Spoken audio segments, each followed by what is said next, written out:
अस्सलाम वालेकुम friends, welcome back to my channel. आज का हमारा टॉपिक है हैपामर सिरप। आज हम बात करेंगे कि हैपामर सिरप क्या है और इसके क्या क्या इस्तेमाल हो सकते हैं। प्रेगनेंसी और डोज की बात करेंगे और लास्ट में हम इसके साइड इफ़ेक्ट्स के बारे में बात करेंगे। हैपामर सिरप ये एक हिपैटोप्रोटेक्टिव मेडिसिन है और यह सिरप इंजेक्शन और साशे की फॉर्म में अवेलेबल है।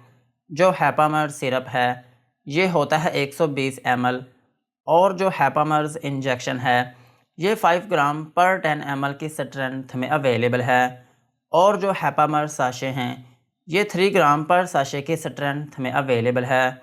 और अगर हम बात करें इसकी पैकिंग के लिहाज से तो साशे जो है ये 5 ग्राम की पैकिंग में अवेलेबल है और इनमें जो फार्मूला यूज़ हुआ है उसका नाम है L ornithine plus L aspartate plus riboflavin plus nicotinamide.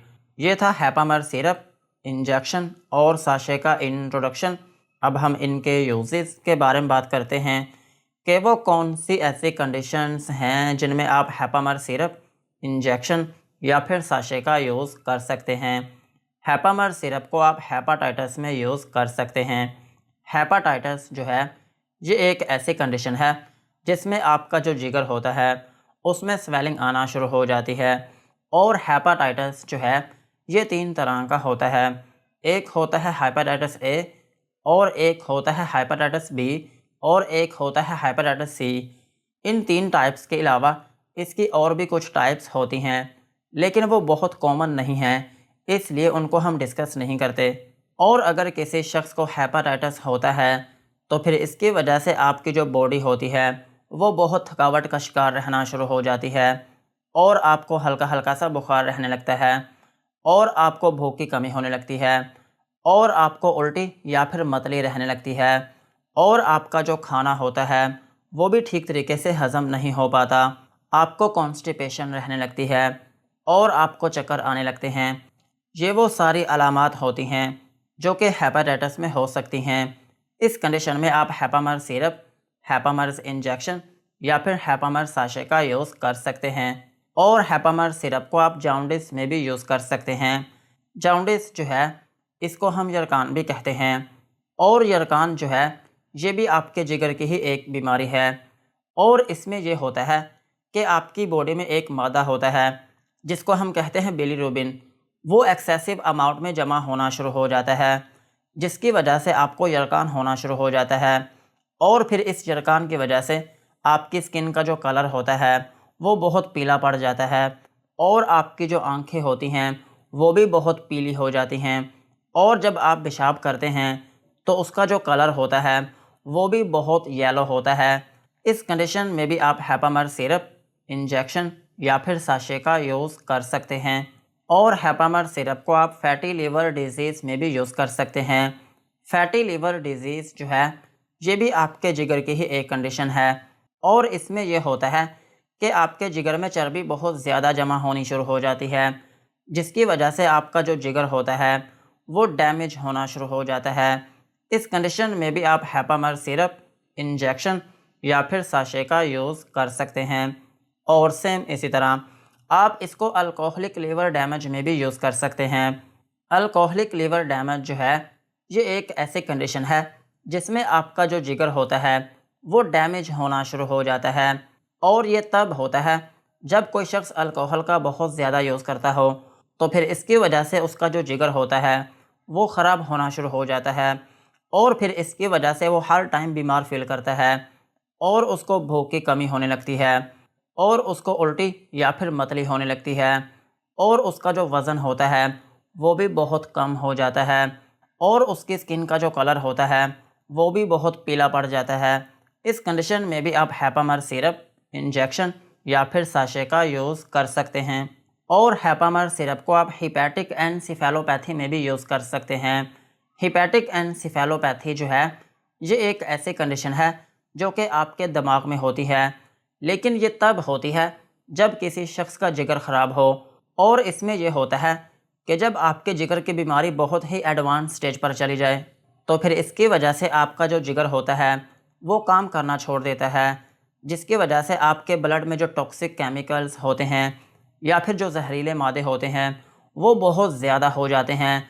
और ये जो जहरीले मादे होते हैं ये आपके खून के ज़रिए आपके दिमाग तक चले जाते हैं और फिर ये आपके दिमाग का फंक्शन भी ख़राब कर देते हैं। और फिर इसकी वजह से आप कन्फ्यूजन का शिकार रहने लगते हैं और आपको डिप्रेशन या फिर एंजाइटी होने लगती है और आप चिड़चिड़ापन का शिकार होने लगते हैं और आपको बेचैनी होने लगती है और आपकी बॉडी जो है वो बहुत ज़्यादा थकावट का शिकार रहने लगती है। और अगर ये कंडीशन और ज़्यादा हो जाए तो फिर इसकी वजह से इंसान कोमा में भी जाना शुरू कर देता है। और कोमा जो है ये एक ऐसी कंडीशन है जिसमें इंसान मुकम्मल तौर पर बेहोश हो जाता है। इस कंडीशन में भी आप हैपामर सिरप, इंजेक्शन या फिर साशे का यूज़ कर सकते हैं। और हैपामर सिरप का एक अहम यूज़ ये भी है कि आप इसको लिवर सिरोसिस में भी यूज़ कर सकते हैं। लिवर सिरोसिस जो है ये एक ऐसी कंडीशन है जिसमें इंसान का जो जिगर होता है वो सिकुड़ जाता है।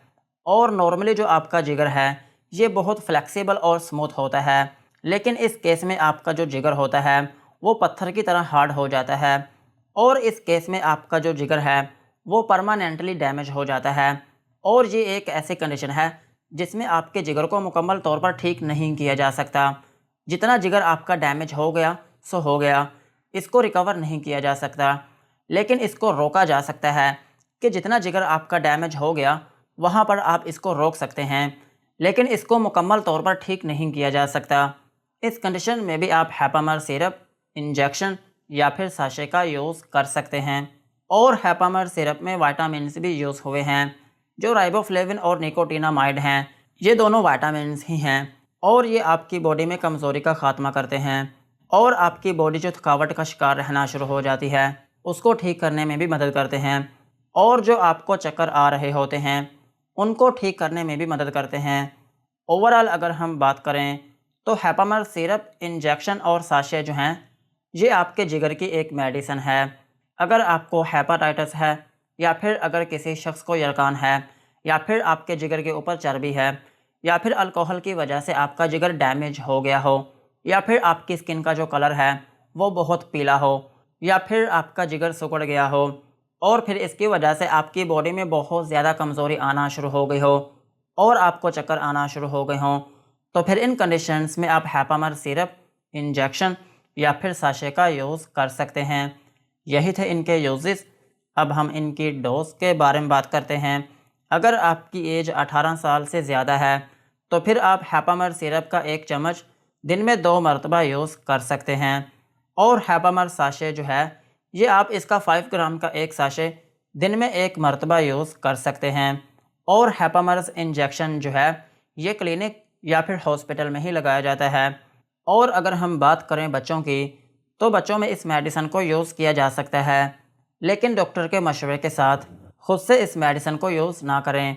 और अगर हम बात करें प्रेगनेंसी की तो प्रेगनेंसी में इस मेडिसिन को यूज़ करने से पहले आप अपने डॉक्टर से मशवरा करें। और ब्रेस्ट फीडिंग मदर्स जो हैं वो भी इस मेडिसिन को यूज़ करने से पहले अपने डॉक्टर से मशवरा ज़रूर करें। यही थे इनकी डोज़।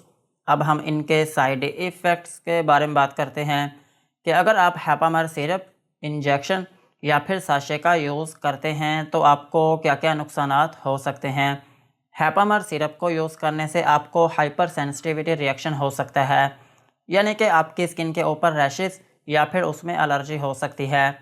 और आपको नोज़िया या फिर वॉमिटिंग हो सकती है, यानी कि आपको उल्टी या फिर मतली आना शुरू हो सकती है। और आपको डायरिया हो सकता है, यानी कि आपको लूज़ मोशन आना शुरू हो सकते हैं। और आपके पेट में दर्द हो सकती है और आपको डिज़ीनेस हो सकती है, यानी कि आपको थोड़ी बहुत नींद आना शुरू हो सकती है और आपके सर में दर्द हो सकती है। यही थे हैपामर सिरप, इंजेक्शन या फिर साशे के uses, dosages and side effects. आज की वीडियो को यहीं पर ख़त्म करते हैं। वीडियो अच्छी लगी हो तो चैनल को सब्सक्राइब करें एंड बेल आइकन को प्रेस करें।